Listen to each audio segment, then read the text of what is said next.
Menarik untuk dicermati formasi yang akan mengisi posisi Kepala Badan Intelijen Negara, BIN, di era Prabowo Subianto sebagai presiden nanti. BIN adalah lembaga yang sangat strategis. Karena BIN yang akan jadi mata dan telinganya presiden dalam mencermati setiap gelagat yang membahayakan negara baik di dalam negeri maupun luar negeri. Letjen Purnawirawan Muhammad Herindra beberapa waktu yang lalu telah dilantik Presiden Prabowo Subianto sebagai Kepala BIN menggantikan Jenderal Polisi Budi Gunawan. Bos BIN sebelumnya, Herindra adalah purnawirawan prajurit komando. Dia besar di Kopassus, Satuan Pasukan Khusus, tempat dulu Prabowo Subianto merintis karir sebagai prajurit.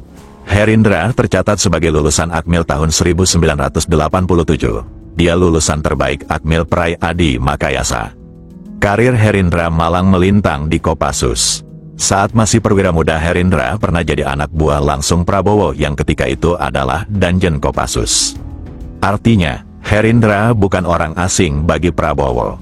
Prabowo pastinya sudah tahu luar dalam dari sosok Herindra yang akan jadi mata dan telinganya di bidang intelijen nanti. Herindra pernah jadi Danjen Kopassus, jabatan strategis yang juga pernah dipegang Prabowo. Jabatan penting lainnya yang pernah dipegang Herindra antara lain Pangdam Siliwangi, Irjen TNI dan Kepala Staf Umum TNI. Kemudian oleh Presiden Jokowi, Herindra ditarik ke kabinet mengisi pos jabatan Wakil Menteri Pertahanan, Wamenhan, mendampingi Prabowo mantan komandannya yang menjadi Menhan. Kini, Herindra akan tetap berdekatan dengan Prabowo dengan jabatan barunya sebagai Kepala BIN yang baru. Memang benar Presiden Jokowi yang mengusulkan Herindra ke DPR sebagai calon Kepala BIN yang baru. Tapi menurut pengakuan Jokowi, Prabowo yang mengusulkan nama Herindra sebagai Kepala BIN yang baru. Sebagai mata dan telinganya Presiden, Prabowo pastinya butuh sosok yang sudah sangat ia kenal dan percaya. Baik kemampuan dan loyalitasnya, dan Prabowo sudah mengenalnya sejak Herindra masih perwira muda.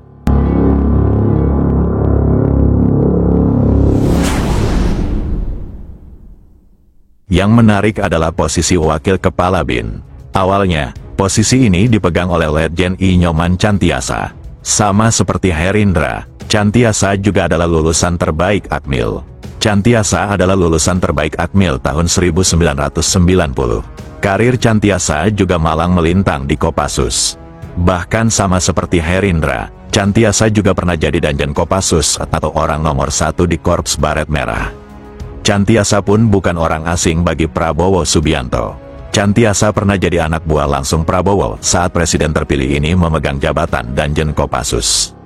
Bahkan Cantiasa menjadi bagian dari tim Kopassus dalam operasi pembebasan sandera di Mapenduma, Papua yang dipimpin langsung Prabowo Subianto. Tapi, kemudian Panglima TNI Jenderal Agus Subianto melakukan mutasi sejumlah perwira tinggi TNI. Salah satu yang dimutasi adalah Letjen I Nyoman Cantiasa. Jenderal Kopassus Bintang 3 berdarah Bali ini dimutasi menjadi staf khusus Kasat. Maka duet dua mantan Danjen Kopassus lulusan terbaik Akmil di Badan Intelijen Negara pun tak jadi terwujud. Sebab, Jenderal Nyoman dimutasi pada pos barunya sebagai staf khusus Kasat.